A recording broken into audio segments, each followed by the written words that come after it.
नमस्कार दोस्तों, आना नेल स्कूल हिंदी चैनल में आपका स्वागत है। आज के वीडियो में मैं आपके लिए लेकर आई हूँ ग्लिटर इनकैप्सुलेशन। ये अभी तक का मेरा एक फेवरेट नेल सेट है, बहुत ही सुंदर था ये। तो देखते हैं ये मैंने कैसे बनाया। उससे पहले अगर आप पहली बार चैनल के साथ जुड़ रहे हैं तो सब्सक्राइब करना बिल्कुल मत भूलना, वीडियो को लाइक करना, शेयर करना और नोटिफिकेशन ज़रूर ऑन करके रख दीजिएगा। ओके, तो चलिए वीडियो शुरू कर लेते हैं। जैसे आप देख सकते हैं यहाँ पे मैंने ड्राई मैनिक्योर स्टार्ट करी है। तो सबसे पहले मैंने यहाँ पे एक ऑरेंज वुड स्टिक यूज़ करके हमारी जो क्लाइंट है उनका क्यूटिकल को पीछे की तरफ पुश बैक कर रहे हैं। तो यहाँ पे अगर आप देखोगे तो हमारी जो क्लाइंट है उनका नेल्स काफ़ी हेल्दी है और इनका जो नेल बेड है वो भी काफ़ी लंबा नेल बेड है। ओके, तो यहाँ पे अगर आप बहुत लंबा नेल्स करोगे तो वो काफ़ी लंबा दिखेगा क्योंकि नेल प्लेट ऑलरेडी काफ़ी लंबा है। ठीक है, तो यहाँ पे जैसे आपने देखा हमने एकदम एक्स्ट्रा लार्ज भी नहीं but at the same time एकदम छोटा भी नहीं है, मीडियम लेंथ का नेल्स हमने बनाया है। तो यहाँ पे पुश बैक करने के बाद मैंने अपना इलेक्ट्रिक फाइल इस्तेमाल करके ड्राई मैनिक्योर कर रही हूँ। तो मैं मोस्टली इलेक्ट्रिक फाइल से ही ड्राई मैनिक्योर करती हूँ क्योंकि वो फास्ट होता है और ज़्यादा एफिशिएंट रहता है। ऐसा नहीं है कि हैंड फाइल से नहीं कर सकते, एफिशिएंटली कर सकते हैं, बट ये अगर आप ट्रेंड है तो मतलब यहाँ पे टाइम बच जाता है और ज़्यादा अच्छे से क्लीनिंग भी हो जाती है, जल्दी भी काम हो जाती है। ओके, तो जो बिट मैं यूज़ कर रही हूँ, जैसे आप रेगुलर वीडियो देखते तो पता होगा कि ये डायमंड बिट है, उसी में ये क्या कहते हैं फ्लेम बिट कहा जाता है। तो पुश बैक करने के बाद यहाँ पे मैंने मेरा बिट चेंज किया। अब मैं एक मैंड्रिल बिट यूज़ कर रही हूँ, उसमें जो ब्राउन कलर का है उसको कहते हैं सैंड बैंड।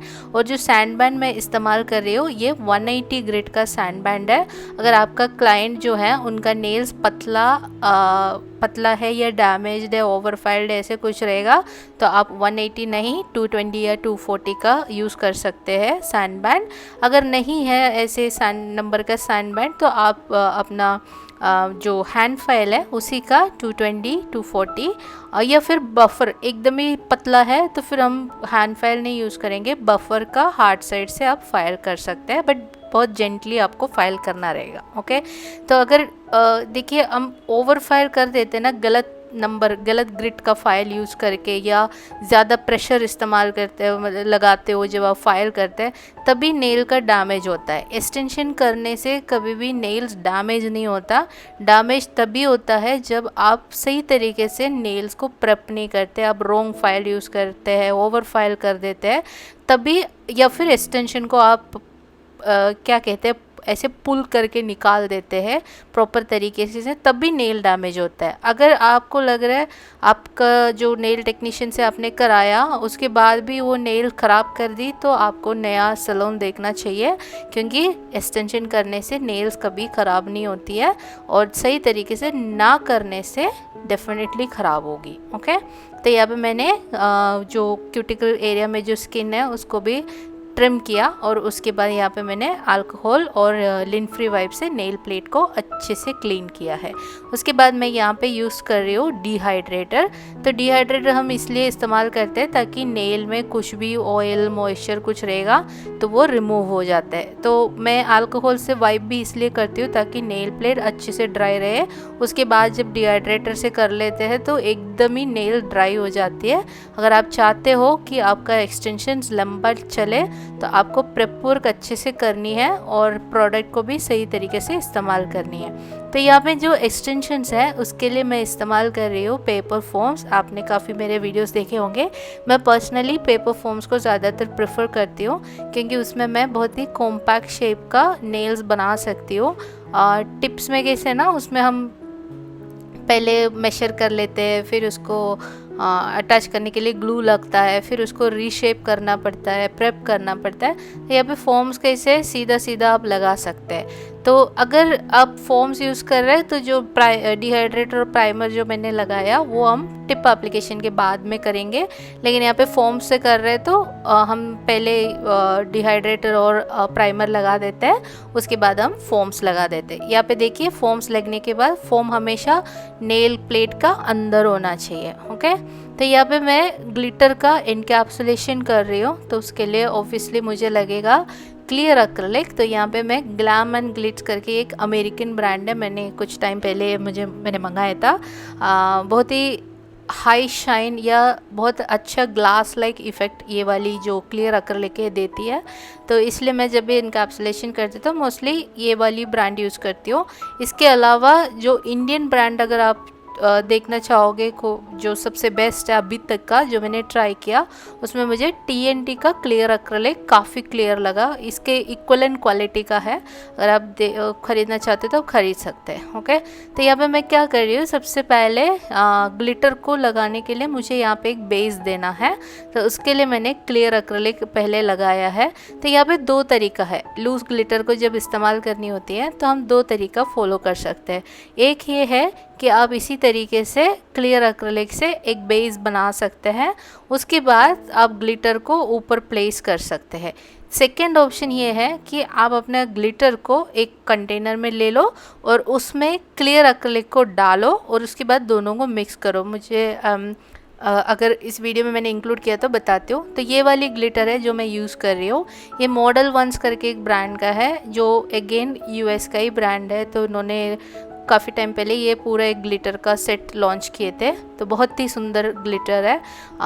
तो यहाँ पे मैंने एक कंटेनर लिया, जैसे आप देख सकते हैं यहाँ पे मैं क्लियर एक्रिलिक, वही ग्लैम एंड ग्लिट्स का क्लियर एक्रिलिक इसमें डाला। उल्टा भी कर सकते हैं, पहले ग्लिटर डाल के फिर क्लियर एक्रिलिक डाल सकते हैं। मैं यहाँ पे क्लियर एक्रिलिक पहले डाला और फिर ग्लिटर डाल रही हूँ, जितना मुझे ज़रूरत है उतना मैंने डाला। अगर बच भी गया तो आप एक छोटा सा कंटेनर में इसको बचा के रख सकते हैं, बाद में यूज़ कर सकते हैं। उसके बाद वापस मैं थोड़ा मिक्स किया, उसके बाद मैं देख रही थी कि दोनों का जो रेशियो है ये सही है, क्योंकि हमें बहुत ज़्यादा एक्रिलिक नहीं डालना है, बस ग्लिटर को ऐसे एक साथ पकड़ने के लिए जितना चाहिए उतना ही डालना है। तो एक बार मिक्स करने के बाद एक छोटा बीड लेके आप देख सकते हैं कि कैसे मतलब वो रेशियो बराबर आया कि नहीं आया। तो यहाँ पे मैंने चेक किया तो ये मुझे सही लगा। तो अभी हम सीधा सीधा एप्लीकेशन स्टार्ट करेंगे। ओके, तो वहाँ पे मैंने ऑलरेडी थोड़ा बेस बना दिया था, क्योंकि एक सैंडविच लुक देने मतलब सैंडविच फिनिश ये आ जाएगा, नीचे ऊपर क्लियर फिनिश रहेगा तो और बहुत ही अच्छा ग्लास जैसा फिनिश आएगा। उसके बाद देखिए यहाँ पे मैंने ग्लिटर को इसी तरीके से लगाया। तो क्लियर एक्रिलिक से लूज़ ग्लिटर को मिक्स, ये वाली ग्लिटर नहीं, आप कोई भी ग्लिटर ले लो, या बहुत ही चंकी जो डिज़ाइन आई मीन चार्म्स वगैरह मिलता है उसको भी आप इसी तरीके से कर सकते हैं। या फिर एक्रिलिक लेके, गीला एक्रिलिक रहेगा, अगर स्लो सेटिंग एक्रिलिक है तो आप ऊपर ऐसे भी लगा सकते हैं। ओके, इसके बाद वापस मैंने क्लियर वाला एक्रिलिक लिया, उसके बाद इसी तरीके से क्लियर एक्रिलिक को इसकी ग्लिटर के ऊपर ऐसे ही मैंने अप्लाई कर दिया। अब वापस क्लियर एक्रिलिक से जो ग्लिटर हमने अभी लगाया था उसके ऊपर वापस उसको एनकैप्सुलेट करेंगे। तो यहाँ पे मैंने पूरा का पूरा जो नेल है वो क्लियर ही रखा है। इसकी वजह से आपको क्या कहते हैं, मैंने बेसिकली कोई कलर नहीं इस्तेमाल किया है, क्लियर एक्रिलिक और ग्लिटर, सिर्फ यही दो चीज़ मैंने यहाँ पे इस्तेमाल किया है। तो इसी तरीके से हमने ग्लिटर को एनकैप्सुलेट किया। और यहाँ पे देखिए जब एनकैप्सुलेट करते हैं तो एक्रिलिक को हम बहुत ज़्यादा क्या कहते हैं, उसके साथ बहुत ज़्यादा ब्रश लेके हम उसको डिस्टर्ब नहीं करेंगे, बहुत आराम से उसको हम ऐसे स्प्रेड करेंगे। अब एक बार सारे नेल्स में कंप्लीट हो गया तो आप इसी तरीके से फोम्स को पिंच करके ओपन कर सकते हैं। अभी ग्लिटर कुछ भी एनकैप्सुलेशन करते हैं तो थोड़ा बहुत थिकनेस ज़्यादा आ जाती है, तो आपको बेटर रहेगा इलेक्ट्रिक फाइल से फाइल करें। अगर हैंड फाइल या इलेक्ट्रिक फाइल नहीं है तो फिर 100 ग्रिड का या 80 ग्रिड का आप इस्तेमाल कर सकते हैं। तो यहाँ पे नेल्स बन गए हैं, अभी हम इसको फाइलिंग एंड शेपिंग करेंगे। इसके लिए मैं यहाँ पे इस्तेमाल, सबसे पहले मैंने हैंड फाइल से इसको थोड़ा शेपिंग, जो एक्स्ट्रा जो इधर उधर थोड़ा आगे पीछे लगा हुआ था वो सब मैंने इसी तरीके से फाइल से शेप कर दिया। तो जब ये सबसे पहले अभी देखिए मैं कैसे कैसे क्लाइंट के हाथ को हैंडल कर रही हूँ। जब मैं ऐसे लंबे नेल्स में फाइल करते हैं तो फिंगर से आपको एक्सटेंशन के ऊपर थोड़ा सपोर्ट देनी है, नहीं तो क्या होता है नेल प्लेट में प्रेशर आ जाएगा और फिर उनको जो फिंगर्स है, फिंगर टिप नेल्स के नीचे जो स्किन वगैरह है वो थोड़ा सा ऐसे दर्द वाली फीलिंग रहेगा। ओके, तो आपको जो फाइलिंग करते हैं तो थोड़ा ऐसे अपने फिंगर से उसको सपोर्ट देके फाइलिंग करनी है। तो यहाँ पे आप देख सकते हैं बहुत ही डीप अच्छा वाला सी कर्व बना है। यहाँ पे नेल प्लेट काफ़ी बड़ा था और थोड़ा वाइड भी था, फिर भी देखिए कितना हमने नेल्स को कॉम्पैक्ट शेप में बनाया है। ओके, तो एक बार मैंने यहाँ पे पूरी फाइलिंग सब कर ली है और उसके बाद मैं यहाँ पे बफर से थोड़ा उसको फाइन ट्यून कर रही हूँ। तो बफर हम इसलिए यूज़ करते हैं, जो हार्ड फाइल से जो स्क्रैचेस मार्क्स रहता है उसको और थोड़ा फाइन ट्यून करने के लिए हम बफर यूज़ करते हैं। कभी भी बफर का जो स्मूथ सरफेस है, जो 180 साइड है, उस साइड से ज़्यादा फाइलिंग नहीं करनी है, तो आपका जो एक्सटेंशन है वो काफ़ी चिकना या एकदम ही स्मूथ हो जाएगा। उससे क्या होता है, जो भी कलर वलर आप लगाओगे तो वो पील होने लगेगा। तो कभी भी उसको एकदम चिकना नहीं बनानी है, तो इसलिए हमेशा जो बफर है उसका वो 100 साइड ही यूज़ करना है। 180 साइड मैं यूज़ करती हूँ, जो हल्का क्यूटिकल का जो क्लोजेस्ट एरिया है ना, वहाँ पे मैं हल्का सा चला लेती हूँ, क्योंकि वहाँ पे वो हार्ड साइड से लगाने से कभी कभी कुछ लोगों का स्किन बहुत सेंसिटिव रहता है, उनको ऐसे थोड़ा लगने जैसा फीलिंग आती है या दर्द होती है, तो मैं वहाँ पे हल्का सा चला लेती हूँ। बट अदरवाइज़ हम सिर्फ 100 साइड से ऊपर पूरा ऐसे बफ कर देनी है। ओके, एक बार ये हो गया तो आप पूरा डस्ट को रिमूव कर दीजिए।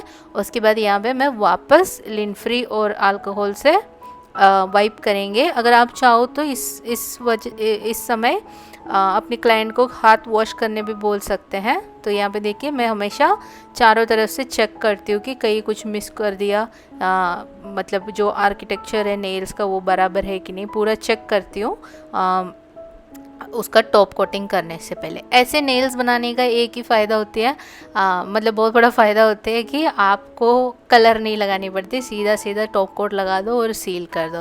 तो यहाँ पे देखिए टॉप कोट लगने के बाद कितना सुंदर बना है ये, मेरा सबसे फेवरेट है। तो ऐसे अगर ग्लास वाली नेल्स आप बना रहे हो तो ऊपर तो हम लगाते ही है टॉप कोट, चाहो तो आप फ्री एज में बॉटम साइड में भी आप थोड़ा टॉप कोट लगा सकते हैं, तो एकदम ही ग्लास जैसे फिनिश आ जाएगा। तो जैसे आप देख सकते हैं, देखिए एक्रिलिक कितना क्लियर है। ओके, तो ये है हमारा पूरा जो एक्सटेंशन का प्रोसेस है, मेरा सबसे फेवरेट नेल है। देखिए कितना सुंदर है ना। अगर आपको ये वीडियो अच्छा लगा तो प्लीज़ चैनल को सब्सक्राइब कर लेना, अपने दोस्तों के साथ शेयर कर देना, अपना कमेंट्स, जो भी सजेशंस, कमेंट्स, जो भी आपका क्वेश्चंस कुछ भी रहेगा आप प्लीज़ कमेंट्स में पूछ लीजिएगा, और मैं आपको मिलूँगी अगले वीडियो में। तब तक अपना ख्याल रखना और thank you for watching. Bye bye.